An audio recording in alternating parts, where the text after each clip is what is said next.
Hello friends, welcome to my channel. சக்கரவள்ளி கிழங்குல ஒரு ஆரோக்கியமான ஒரு ஸ்நாக்ஸ் ரெசிபி பார்க்கலாமா வாங்க.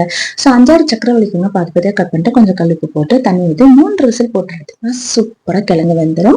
இதை அப்படியே எடுத்து வச்சுக்கோங்க. ஒரு 3 பதம் தேங்காய் 3 ஏலக்காய் போட்டு திருவி வச்சுக்கோங்க. ஸோ சக்கரவள்ளி கிழங்கு மாதிரி நசுக்கிட்டு அதுக்கப்புறமா அது மேலே 3 டேபிள் ஸ்பூன் நாட்டு சக்கரை ஆட் பண்ணுங்க. ஆல்ரெடி சக்கரவள்ளி கிழங்கு இனிப்பாக இருக்கும், ஆனால் நாட்டு சக்கரை சேர்த்திங்கன்னா இன்னும் சூப்பராக இருக்கும். தேங்காய் திருவலும் சேர்த்து எல்லாத்தையுமே மிக்ஸ் பண்ணி இந்த மாதிரி பாலாக வந்து உருட்டி குழந்தைங்களுக்கு கொடுக்கலாம். ரொம்ப ரொம்ப சத்தானதுங்க, ரொம்ப ஹெல்த்தியான ஸ்நாக்ஸ் ரெசிபினே சொல்லலாம். ஸோ இதை அப்படியும் சாப்பிடலாம், இல்லை மேலே கொஞ்சம் டெக்கரேஷன் வேணும்னா இன்னும் கொஞ்சம் தேங்காய் திருவல்ல கொஞ்சம் சக்கரை போட்டு மேலே வந்து உருட்டி கொடுத்தீங்கன்னா பசங்களுக்கும் பார்த்தோன்னே ரொம்ப பிடிக்கும். கண்டிப்பாக செஞ்சு கொடுங்க. அதுவும் இப்போ வந்து சக்கரவள்ளிக்கு வந்து சீசனில் இருக்கு. ஸோ ஈவினிங் ஸ்நாக்ஸாக இதை வந்து செஞ்சு கொடுக்கலாம். செஞ்சு பார்த்துட்டு எப்படி இருந்ததுன்னா கமெண்ட்ல சொல்லுங்க. இந்த வீடியோ பிடிச்சிருந்தா நம்ம சேனலை லைக் பண்ணுங்க, சப்ஸ்கிரைப் பண்ணிட்டு பாருங்க. அடுத்த வீடியோல சந்திக்கிறேன். நன்றி, வணக்கம், டாடா, பாய்.